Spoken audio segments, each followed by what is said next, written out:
Ernie Walker, past secretary of the SFA, and amongst whose distinctions was once being irreverently dubbed the Ayatollah.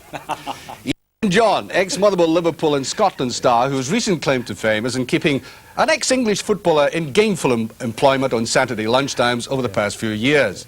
Jimmy Reid, writer and broadcaster, who's devoted much of his time to watching football and sport around Europe. And Ken Gallagher, who's the chief sports writer for the Sunday Scot, which appeared yesterday for the very first time. That's our panel.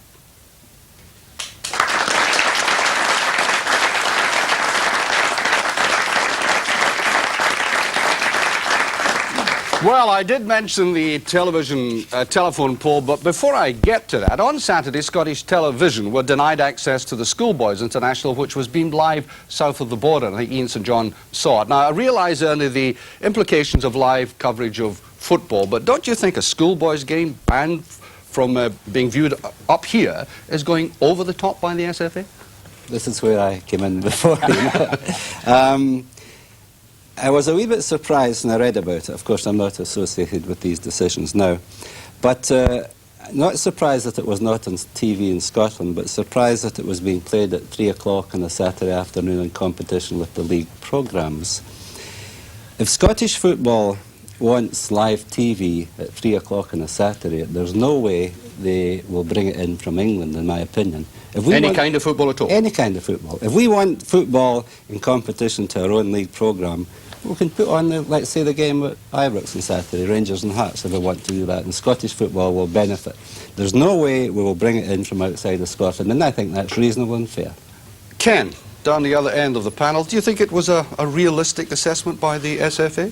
I think it's a disappointing decision because of the fact that so many of us look forward to seeing that game.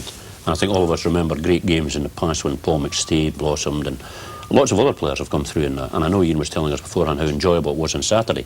But what I can't understand this time, Archie, is why the schoolboys have changed. Because normally that game is played in June and it is always given a live slot. And that's why so many people are able to watch it. Well, let me confess, you owned up, Jimmy, before you came into the studio tonight, that you sat back and were hoping to see the game. Absolutely. Well, it takes you away from football. That's absolutely true as well. I mean, I was surprised when I saw it in the listings, but I wasn't going to look a gift horse in the face. I was going to meet up with you and go and see Rangers and Hearts. I saw this and I said, oh, I'll sit at home here and watch the lads. Now, that seems to indicate, actually, that it can have a very negative effect on attendances at other... Even a schoolboys game? Even a... I mean, this schoolboys game is highly attractive, yeah. So I think... I mean, it should have been played at another time. I think that's the truth of the matter.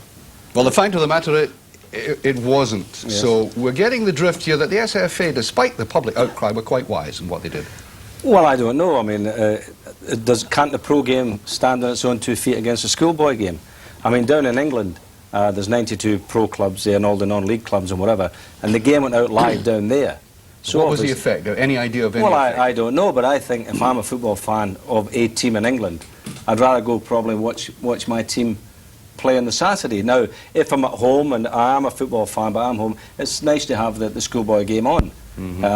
But I don't think really that the Scottish FA should worry about schoolboys taking away punters from the pro game.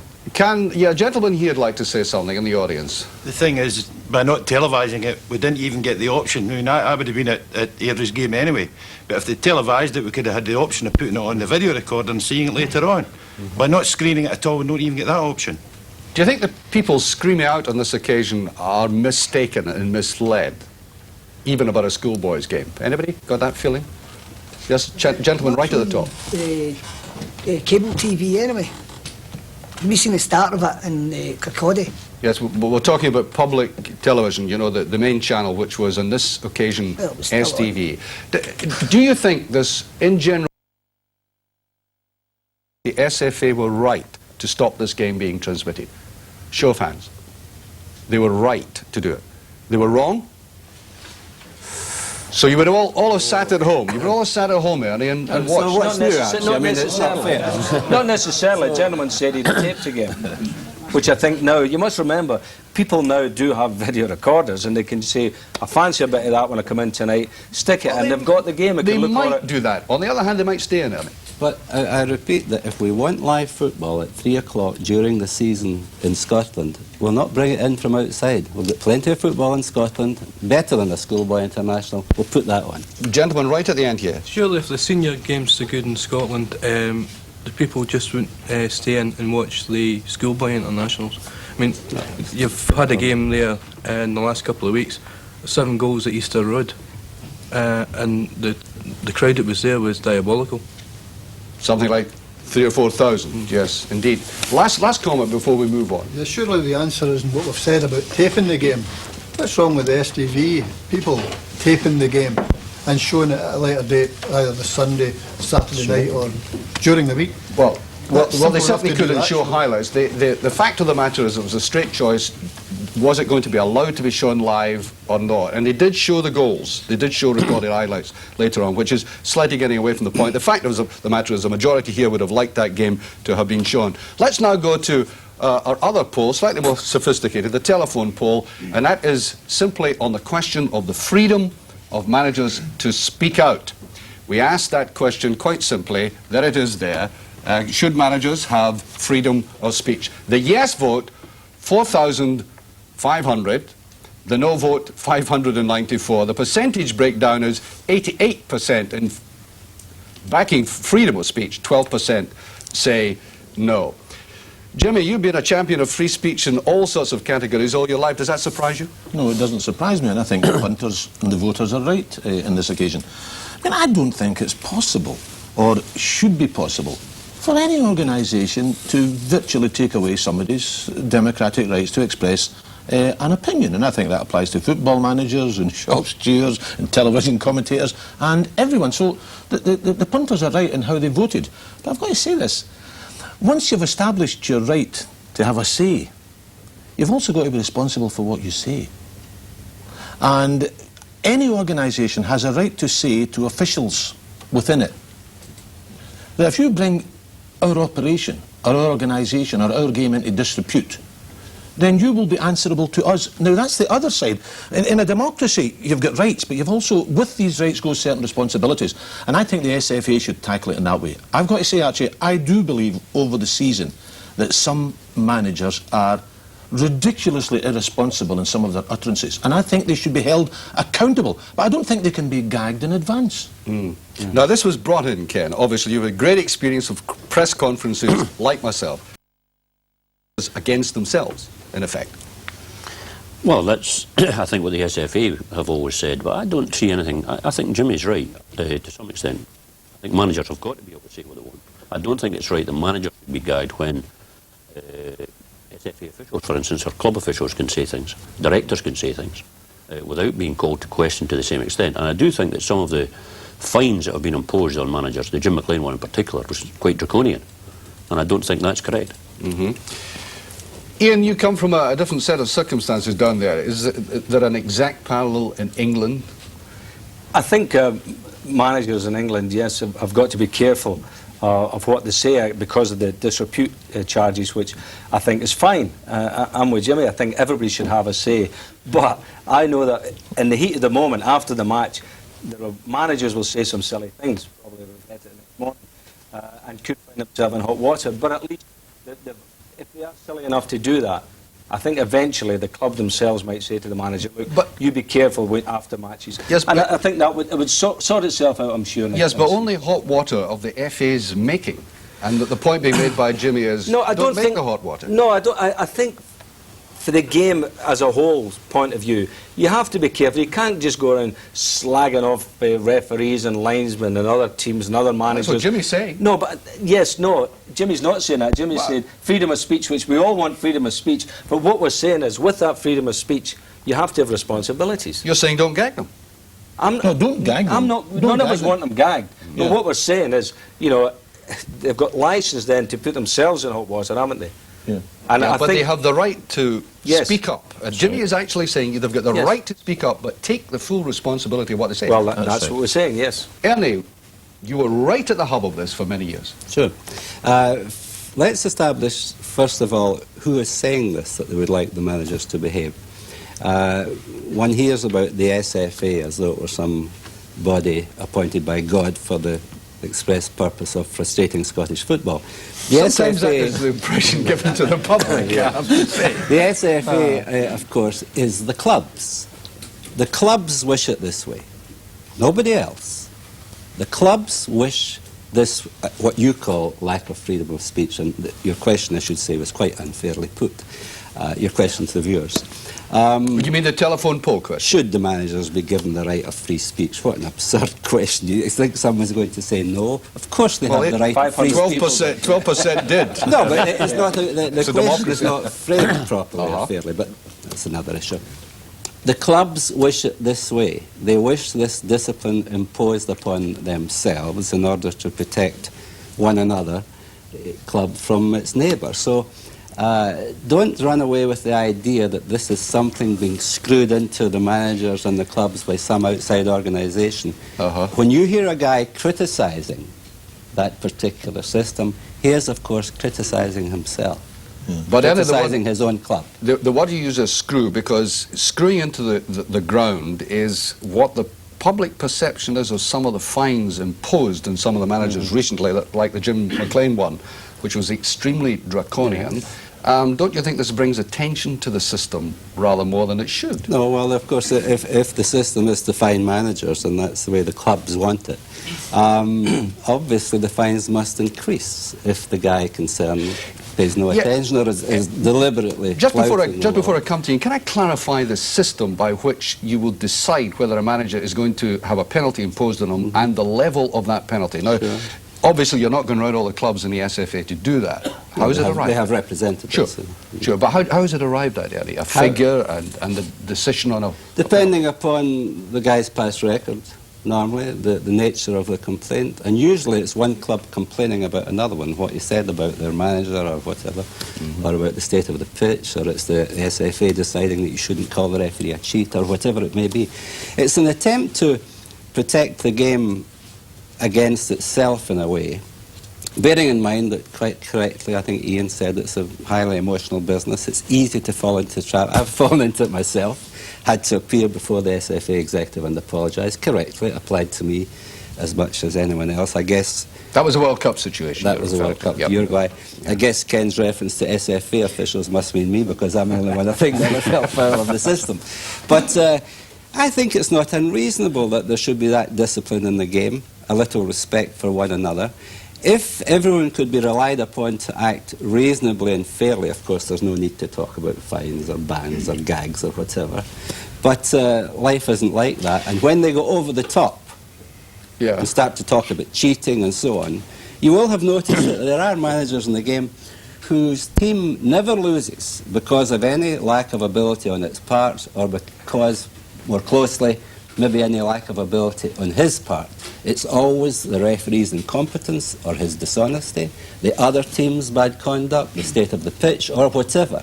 Now, there are a number of examples like that in the game, and personally, I don't think that's good for the game, and the game appears not to think that it's good for the game. Ian, you're busting to come in. Well, do the clubs altogether agree with banning managers from the dugouts, obviously, because that's happened. So the clubs agree on that they don't want their managers sitting down there in the dugout.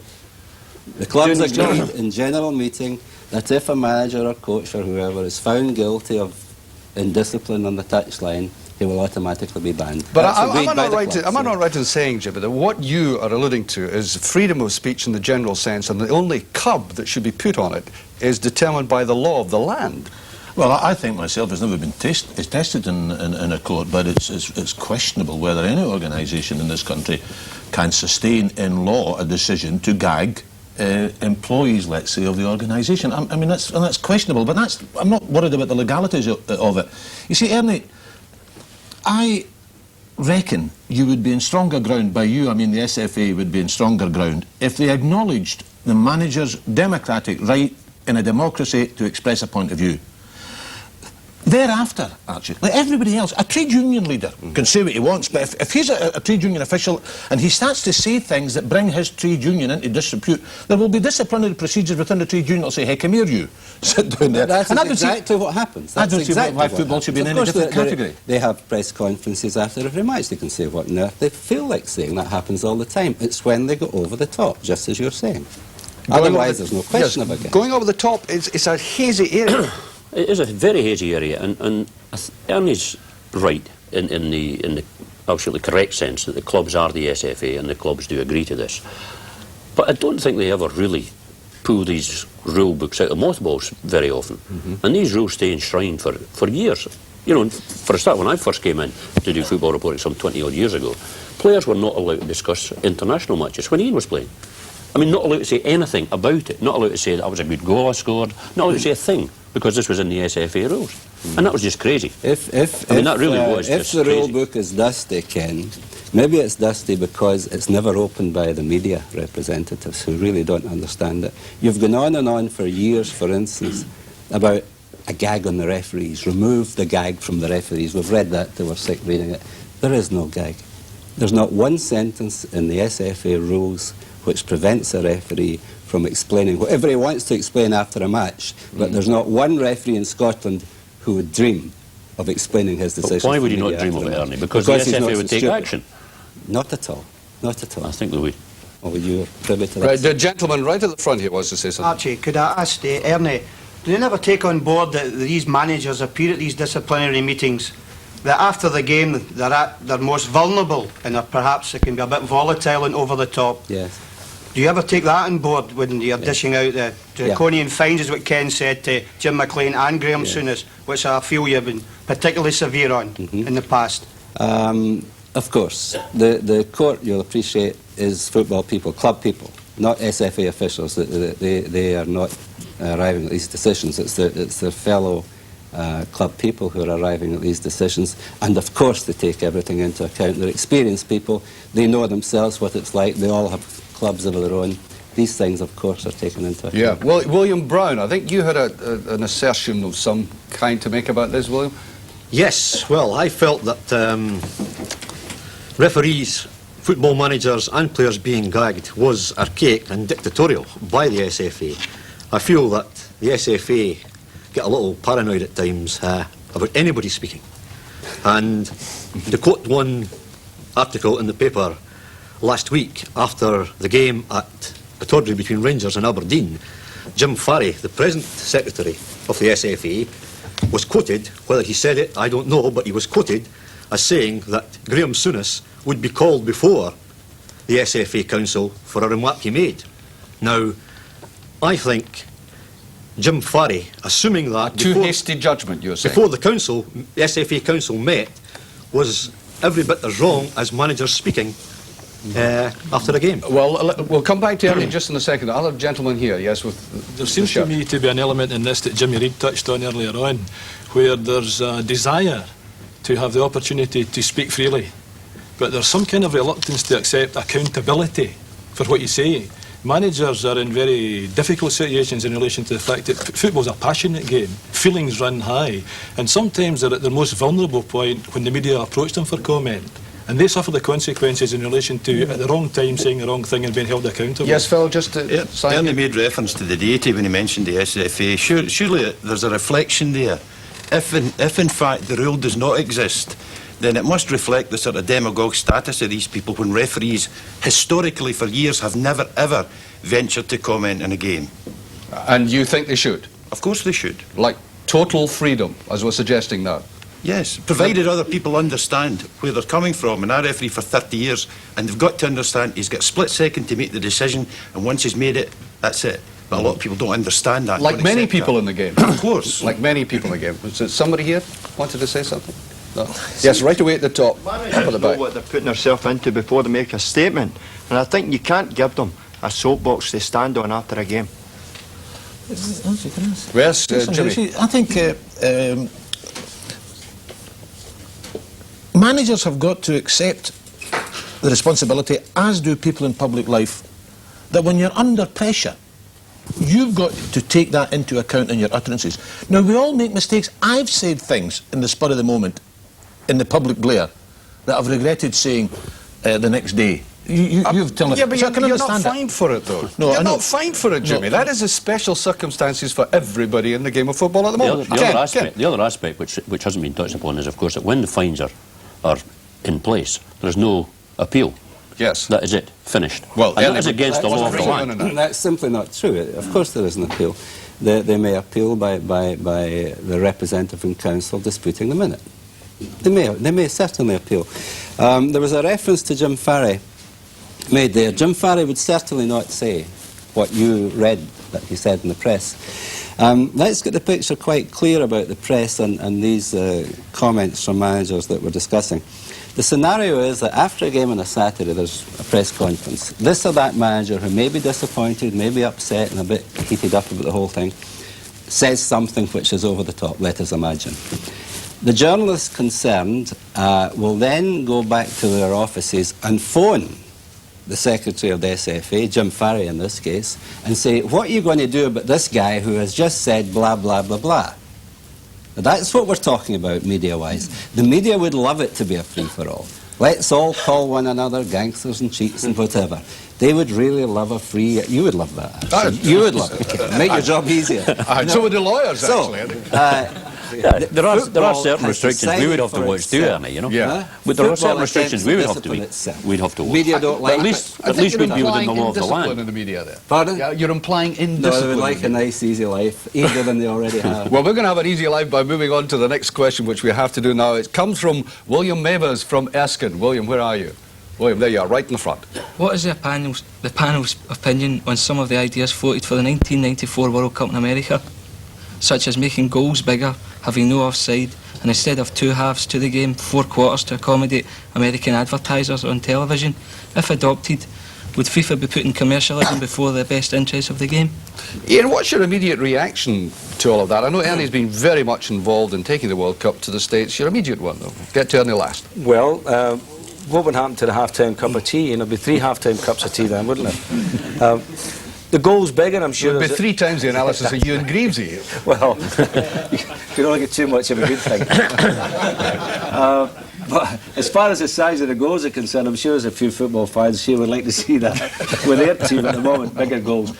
I mean, obviously, there's a load of nonsense that have been talked. I mean, the game has gone along with little changes over the years, little changes, little subtle changes, and I still think there's 1 or 2 changes that could be made to brighten the game up, i.e. maybe not offside from free kicks or not offside from goalkeepers' kicks out of hand, small things like that. But as far as tampering with the size of the goals and the half-times and all the rest of it, I don't think it will happen anyway.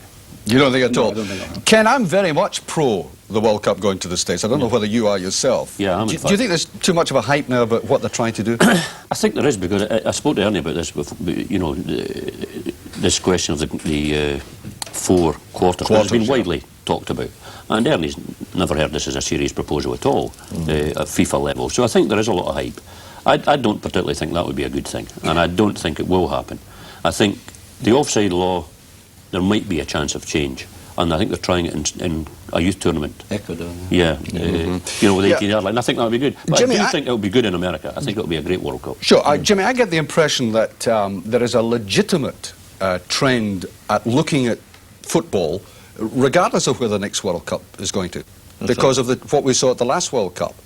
And the two are getting mixed up here. And it might be legitimate to say, let's have 10 aside, let's have 4 quarters and so on. Not because of the American scene. Yeah, that's absolutely true, Archie. I mean, I think there's a case for looking at the rules of the game from time to time. I mean, if you do it in a cavalier fashion, nobody would know where they stood, and it would just be a nonsense. But I think it's possible to examine the rules to see if the rules can be changed in order to improve the quality of play on the park. Now, I've got to say, Ian, I think it was the SFA that had actually pushed through this amendment to the offside law, which takes us at least a step towards it. I think there's an argument, you know, for getting rid of the offside law.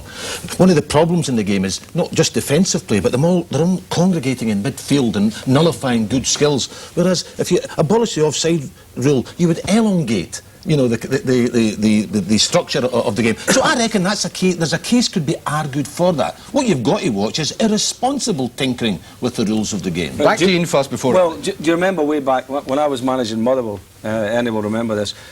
During the League Cup, we experimented with extended 18-yard lines. Aye. Now, that was quite interesting, but what we found out, the players found out, that it was killing everybody because of the length. You know, teams would say, we'll keep our strikers up. and the other team keep their strikers up. And the midfield players were trying to get in touch with their people and then trying to help their own guys out at the back. And they were up and down there, and you could never have played a full season. Shattered like them. Or killed them off. I mean, that's what we found out. Okay, we've had all these suggestions. Ernie, in a general sense, are we wrong in thinking that all these are related to the USA Yes. and the World Cup? I think that's quite wrong. It's a popular assertion at the moment. I don't know just exactly how it started, but some of these proposals and ideas were mooted by the SFA long before America was ever heard of in World Cup terms. Personally, I tend to favour the idea about the goals being made a wee bit bigger, you know. I don't think it's so funny. What's the big joke about thinking about that? Because some guy said 100 years ago that these are the dimensions. Is that it? Forever? For all time we're stuck with that? Who said so? Maybe if we got all the goalkeepers the size of Jockey Robinson, remember? Yeah, but you know, everybody likes goals. The players want goals, the public, the media, everybody wants to see more goals, and it is a fact that today, because of the nature of the play, it's extremely difficult to shoot. The penalty area is congested with bodies. Yeah. It is a fact that people are a little bigger than they used to be 100 years ago. So why not make it maybe 6 inches either way and 6 inches there, and every ball which hits the woodwork today would be a goal? Yeah. Ernie, can I just bring on to the USA and the World Cup there, without that specific thing about the goals? Are you worried, is FIFA worried, because of the last World Cup and the standard of play there, the general consensus view of pretty mediocre, about how it's going to appeal to an American audience and American television audience? No, really not. I don't think so. I've never heard that discussed. There is concern around the world generally that the game is being stifled by tactics. The players now are super fit, they can run forever. The tacticians have learned how to stop the other team winning, and it can become rather boring. And the idea is to look at it to see if we can ventilate the play, to make it more exciting. And one shouldn't just dismiss these ideas because they seem to be against tradition. Let's look at it, let's consider it, let's experiment with one or two things and then make up our minds. William, what's your response to what was said there? On the point of making the goals bigger, I think that would promote more defensive play, because teams would leave more defenders back. And also, in the World Cup, Argentina, they only played with one forward in that, and they left more people back. And that, I could see teams bringing that in as well. Yes. I think Ian wants to come into that. Well, I have seen so many great 0-0 draws. We've all come away from a game and said that was a cracking game, that 0-0. I don't think, Ernie, that you need goals, like handfuls of goals, like American basketball, you know, 99, 97 and everybody going, you know, they just run up and score and they run up and score. But that's not been said. I mean, you're making that. No, I'm just saying, but you're suggesting that the bigger goal will add more goals and people want to see goals. Obvious. Now, I mean, goalkeepers is the one area that's improved beyond of all the areas in the field. Goalkeepers are now more athletic, they're more skilled than they ever were. Sure. So that. Have you told Jimmy Greaves about the Scottish goalkeepers, by the way? No, it's not quite working up here at the moment. But yeah, I think that we can still, it's about skill.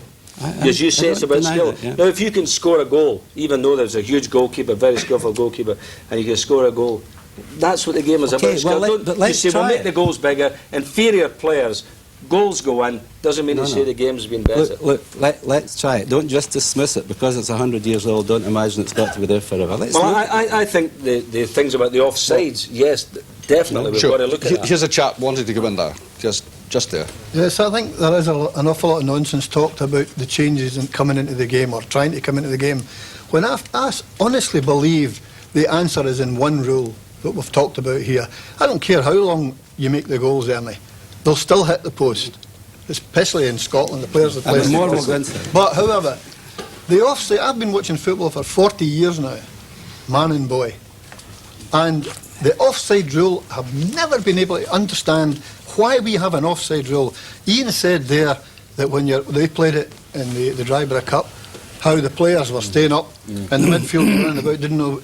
That's nonsense, Ian, I'm sorry. Think of all the arguments. The park is there to be played on, to play open football, and I'm telling you what is the name of the game. Physically, for the players, for you sitting in the stand watching it, you're okay, you're quite happy watching that. But the players, to sustain a season of playing, they couldn't do it. I'm telling you, they couldn't do it physically. Right. They couldn't Ernie do it. says they're all fit young men now. They Well, run of course, forever. everybody's always been fit young men. Yes, Today it's I only, was a little it's only bit one fitter of the too. suggestions. It's only one of the suggestions, of the many, many suggestions to Brighton football. We might come back to this during another question, but I'd like to push on to Bobby Kettlewool. Bobby, where are you? Up at the back there. Bobby, your question. Yeah, the Scottish quarter-finals this week will be played over 3 days. One on a Wednesday, two on a Saturday, and one on a Sunday. Primarily to accommodate television. In view of this, did the panel feel that the football authorities pander to television to the detriment of football? Well, that's almost a recurring theme now, and we have Ernie who has been part of negotiations with television over many years. Jimmy, who was staying in on Saturday to watch a television football match that didn't appear. Do you think they pander now? Well, I think the truth is that football can't have its cake and eat it. I mean, television will bring millions of pounds into the game. And it's not a matter of pandering, it's a matter of realising that a kind of deal and a balance has to be struck. I think there is a danger of television throwing its weight about too much, and that would be bad for television, in my opinion, at the end of the day, and hell of a bad for football. But the truth of the matter is, if you're getting millions from television, be it cable or satellite or any other kind of television coverage of a sport, and they're going to stick it up there and plenty of money, you think they're going to do it for nothing? Of course they will try and maximise how they can deploy that to their best advantage. Well, I think Ken comes from a healthy tradition of scepticism about television coverage of football, particularly live. Do you think they've sold the jerseys? I think to some extent they have, and the people I feel sorry for, and I accept Jimmy's argument, and I know Ernie has, I mean, the deals they got were remarkable, and money has come into the game, but the people I feel sorry for are the people out there. They don't know whether it's going to be a Wednesday, or a Saturday, or a Sunday, or a Tuesday, and it's switched about by television. Well, I don't know, Ken. think I mean, that's right. the lad here has said specifically when these games are. Everybody knows about them. But when the draw is made, there was a lot of dickering over when the game was going to be played, because there was still an outstanding tie which had to be played on the Tuesday. Well, the Celtics and Mirren game, and then it was after that was decided it was whether Dundee Derby was going to be Wednesday, or whether the Old Firm game was still going to be on, or whether St Mirren Rangers was going to be the next Tuesday. I mean, it was a mess. It's been worked out, and you take part in a lot of live television coverage. Yeah, but I think at the end of the day, the fans are the people who do miss out. The clubs are taking the money, you know, so the fans should say to the club, what are you doing to us? Down in England, for instance, Manchester United in the Cup had their fixture taken not from Saturday to Sunday, but to the Monday. So fans who travel from Ireland... By choice? Yeah, they travel from Ireland to see United. They've got a big support from over there. You've got your weekend supporters. All of a sudden, how can they get to Norwich? It's 5 hours away. You know, on a Monday night when they've got to get away from work and the whole thing.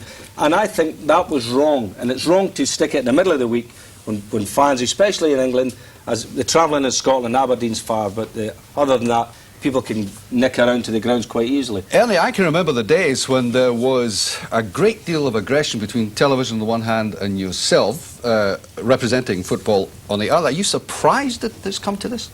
No, it's about money.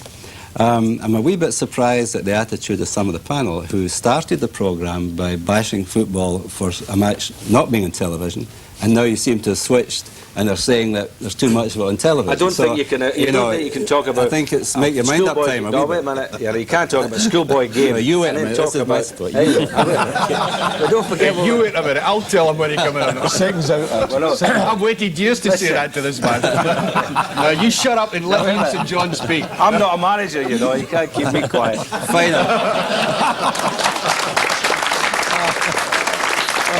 Ernie, go ahead. Go ahead. You want to put that to the test, Go ahead. It is unfortunately about money. You know, the fans do want their clubs to have new stadia, good stadia, comfortable places to view from. They do want them to buy good players. They want them to have the best players to compete with clubs abroad and so on. And if that's the reality of what you want, the other side of the coin is, of course, that the clubs must take the money that's available, and it's only available nowadays in big sums through TV and through the advertising that follows up on TV. Bobby, what's your attitude to this? Well, as John says, that question should really include England as well. When fans are going to move from Manchester to Norwich, doesn't matter if it's only from Glasgow to Aberdeen, it's still a long way, 140 miles. And I feel it's just the Scottish Cup's devalued now. Well, I don't know Four whether games should be on this is the just same day. I don't know whether just sanctimonious talk that though. But come on, honestly admit, even the regular football supporters, they like the fact that it's seen on television. Anybody, in fact, like this trend? Young lad right away at the back there.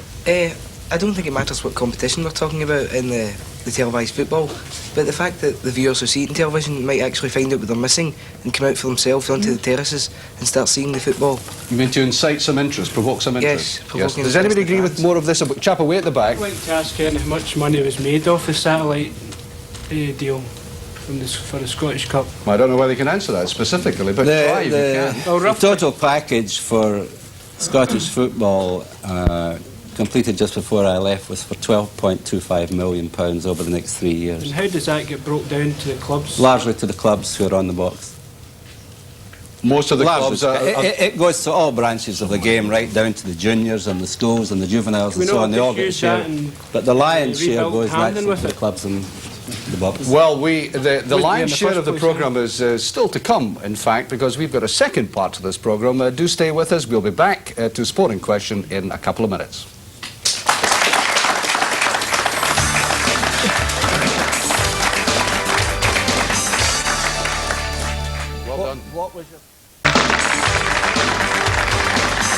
Welcome back to the second half of Sporting Question. We start off immediately with a question from Lord Goylehead and from Alan Boyd. In the past, Jimmy Reid has expressed his opposition to the noble art of boxing and suggested it should be banned. In view of his background, doesn't he and the panel believe this would be a restriction of freedom of choice of the individual? And as most great champions are from a poor background, it would deny them a chance to fight their way out of poverty. Question almost written by Clifford Odets, I would have thought, Jimmy. Well, I'm all for helping the sons of the poor, or for that matter, the daughters of the poor, to escape from the clutches of poverty. But I'm not sure that encouraging them to fight one another in a boxing game quite helps. From my point of view, it would be better if you encourage them, instead of fighting one another, to get together and fight the causes of their poverty, or those responsible for their poverty. Now, some year when I was a kid, there was a lot of old guys about from the 20s and 30s when there was really mass unemployment and poverty that were boxing in all over Scotland. And you could see them in all the working class communities. The nose was away, the ear was a bit thick. Let me tell you, from my experience, they were all skint. They didn't get anything out of the game. And it's surprising how many champions, even, that have so theoretically made a lot of money from the game, that have ended up skint, including Joe Louis, who remember, at the end of the day, he was wrestling. It was kind of humiliating. Cabaret act. Right, and a cabaret act. So, a lot, even the champions, somehow or other along the way, have been swindled out of the money they theoretically were making from the game. I suppose, actually, I take this attitude that no one can be involved in the fight game for any length of time without being damaged. And some people profoundly damaged. Now, if you've got a few bob, you don't get into that game. And it's really the poor that gets involved. In boxing over the years, if you had to define it, it was the well-heeled watching the down-at-heeled knocking the stuffing out of one another. And now with these boxing clubs, where the companies are taking tables, and they're all there and they're with the old dicky bows on, and they're watching two boys. If it's anywhere in the west of Scotland, I'll tell you where the kids come from. They'll come from Drumchapel, they'll come from Castle Milk, and they're sitting back there and have a glass of Chablis, and these two boys are knocking the stuffing out one another again, and maybe throw nobbins into the ring. The only time they get alarmed, if the blood starts to fly, and they might get some blood splattered in their white shirt fronts. That's a pretty lurid picture painted, Ian. Well, I'm a boxing fan, and I boxed as a boy, and I don't see anything wrong with boxing as a boy. In fact, I go to the amateurs, and I watch youngsters boxing from 10-year-old going up. And when you say that, now I know a lot of your arguments are right, and I know that there have been boxers in the past damaged, and boxers today will get damaged. But to say that a lot of them don't have any money, if you say that Tyson's maybe worth, what, 100 million, you're still going in again. Now, I mean, how much money do you need? He doesn't need any more money, but he'll still go in again. Sugar Ray Leonard wanted to go back in. They want to fight, Jimmy. That's the love fighting. You can't stop. Boxing is a sport. It is a noble art. It is self-defence. You know, although you think it's all just a matter of going in there and slugging it out, it's the art of self-defence. And I think that everybody's entitled to enjoy a sport, and I'm for the boxers. Alan, what do you think of that? I agree with what Ian St John says. Sugar Ray Leonard, he's made millions from boxing, and yet until recently he went back and fought again. It surely wasn't for money. Jimmy, do you think this is a real? Do you think you're over romanticising this? No, I don't. Or he is? Well, I'm not. I don't think I'm over romanticising. You see, I think if the fight game scrambles and damages the mind of one young man, it's too high a price to pay for your entertainment or your titillation. And I think it's an inevitable consequence of the game. People get damaged at football, but it's either an accident or it's a foul. People get damaged at boxing as almost the natural conclusion of this game. Are you feeling guilty about all this? Not at all. You're not trying to tell me that rugby is a sissy game. I mean, you see more people with broken noses and bent ears from rugby than you do in boxing. And other parts of the anatomy I've seen better looking as well, boxers than I've seen rugby players, I'll tell you that. Archie, where would these people be if they weren't in the boxing ring? They'd be scrapping the streets or something. Jimmy? But that's not, honestly, seems to me not to be an argument. I mean, I hope the day will come when humankind, that's really the wildest animal on this planet, gets a bit more civilised and will end, for example, man killing other animals for a bit of a giggle and for a bit of fun, and he's calling it sport. And I don't see the point of banning cockfighting when we're allowing man fighting. We're putting people in the ring and ceremonially we're sitting round there looking at them battering one another. It seems to me there's a wee bit of a moral obscenity last one for a sec. Youngsters that go into boxing, they go off the streets, they're into a physical fitness sport, and you have to be really fit for it. You're getting out your environment, and I don't see anything wrong with that, I'll tell you. There's boys that go into boxing don't get into trouble. And I think boxing clubs do a terrific job in all the towns that I've ever been in. And I'm calling this a draw right at this moment in time, because we are moving on to the next question, which will bring our other two panellists in. It's from Michael Gray. Michael, where are you? Here we are, right in the middle. What is the panel's opinion on press coverage of sport today? And do they believe certain newspapers go out to print sensational stories just to sell newspapers and at times ignore the truth? Well, let me put this directly to Ken, who's with a new Sunday newspaper now, in a highly competitive area. Is there anything in this? I didn't want to put you on the spot, you know. But I think you're trying to. No, I can see the point you're trying to make.